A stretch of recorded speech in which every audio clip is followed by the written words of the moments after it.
Britain, France and the US have turned Libya into a bloodbath. At least 50,000 people were killed during the attack, and since then the country's been turned into a patchwork of rival militias fighting out for territory and condemning the country to decades of violence and trauma.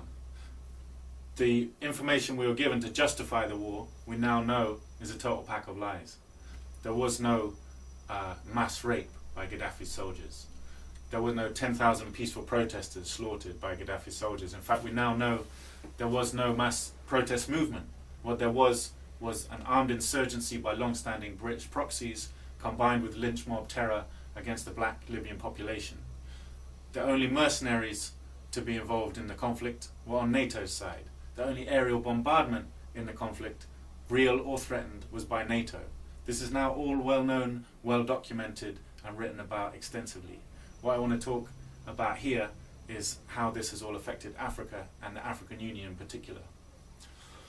To see this whole thing in context, we need to think about Africa and the momentous changes that have taken place there in the last 2 decades. At the end of the Cold War, the Western powers were left in a position of being without rivals.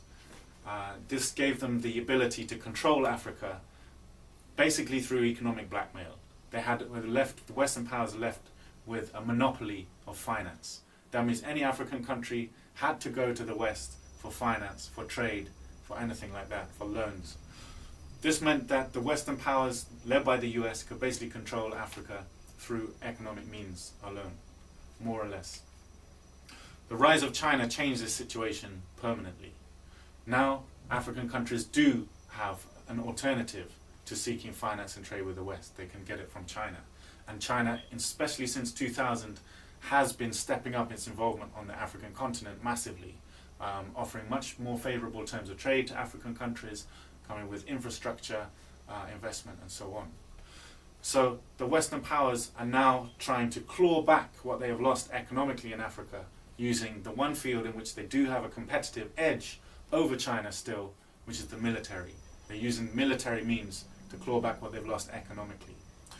So this is the context in which AfriCom was established in 2008.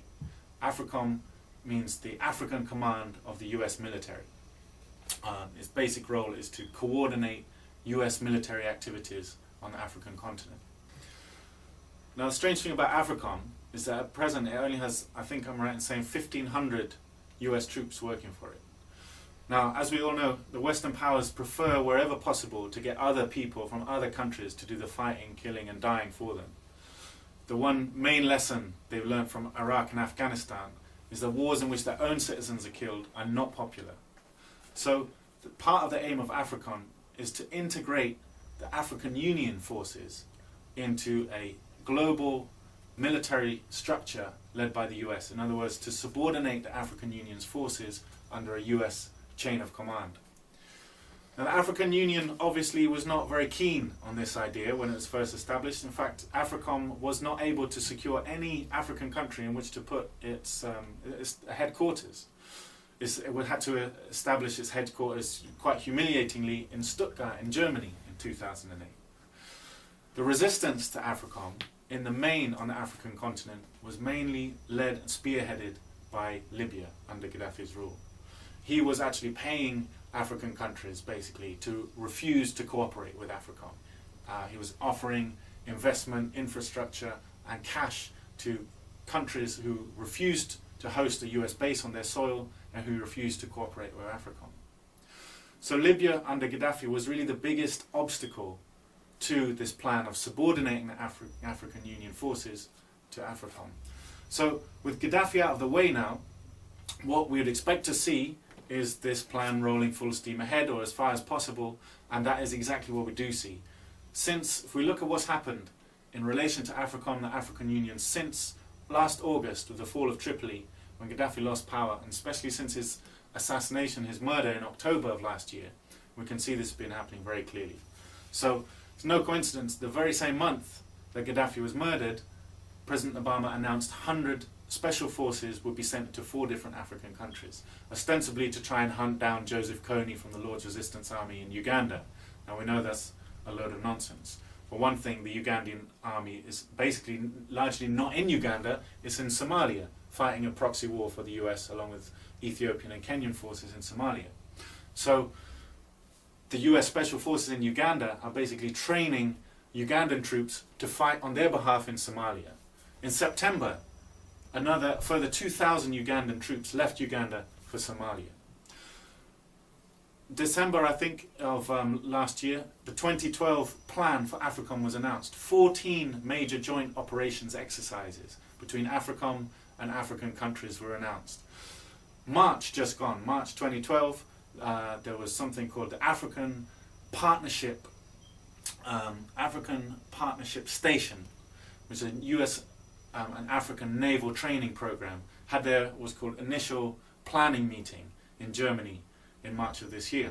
Now their official press release said, and this is a quote from the Deputy Programs Director of AfriCom, said they want to move from a training-based program to, quote, real-world operations. So clearly they're rolling full steam ahead with the integration of African Union forces in fighting US proxy wars on the continent. The coming colonial wars against Africa, the idea is they'll be fought by Africans themselves. Even, we've seen very soon after the fall of Libya, in Mali there was a coup.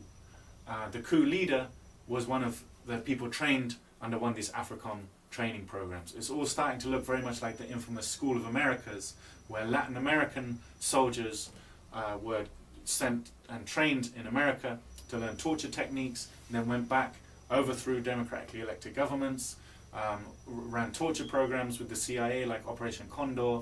This is AfriCom's starting to look like the very same kind of thing. Now the School of Americas program is being defeated by the Latin Americans, by unity of the Latin Americans, who are just one after another starting to evict the US bases, stop sending their soldiers to the School of Americas, and reject cooperation with US military.